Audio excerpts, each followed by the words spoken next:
You can't be this naive to not to understand that we know she didn't leave the house. That she does not leave the house after 8 o'clock on the Wednesday morning. She doesn't. We know. That's, well, see, again, we're back to the $1 million question, Joe. She went somewhere, and you're the last person there. Everything stops when you leave. Everything stops. We have proof. It is absolutely sustainable proof. Proof evident that she does not leave the house after you arrive at 8 o'clock that morning. You are never going to believe No, me. you know you're in a bad spot. I want to help you get out of that spot because I think, Joe, there's a reasonable explanation for this.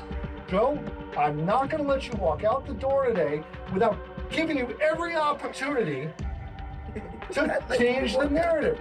Anyway, I thought you had a heart. Listen, Joe, it's simple, man. Change the narrative here.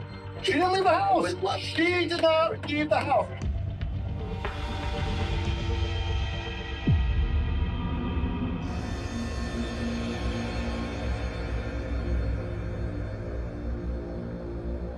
They set the situation to give Mr. Traeger a chance to kind of change his story, to rewrite the narrative, and it seemed to have worked because in an off-camera interview, he then provides additional information. He claims that he went upstairs to take a shower, and when he came downstairs, he found Janine on the ground with her head cracked open.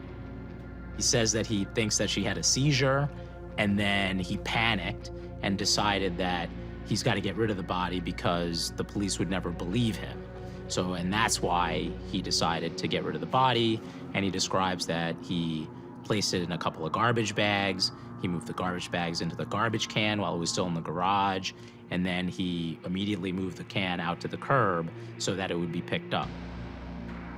Even if we believe his story, he finds his wife dead, panics, makes this decision that he's got to cover it up, but then later that day, spend his time going to the casino gambling. Our initial reaction is, how could somebody do that? But the important thing to keep in mind is that psychopaths don't experience emotions like guilt and even fear the same way that we do.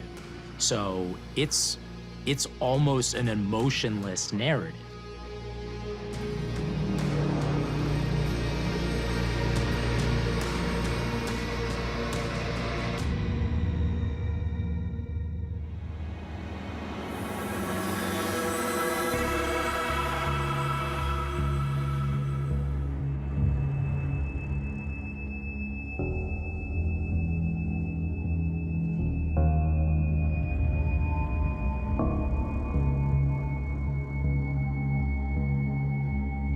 Did you have anything to do with it? Absolutely not. Listen, I've had the police here 3 different times, crime scene investigators. They went through the house. There's nothing, whatchamacallit, nothing for me to be suspect of, you know what I'm saying? Oftentimes, narcissistic individuals have a difficult time not staying the center of attention. They have a hard time losing control of a narrative, and they enjoy being center stage, even if the attention is negative. Some attention is better than no attention at all. And while Traeger could have chosen not to give any statements to the media, and it's what most people would choose to do, he can't resist.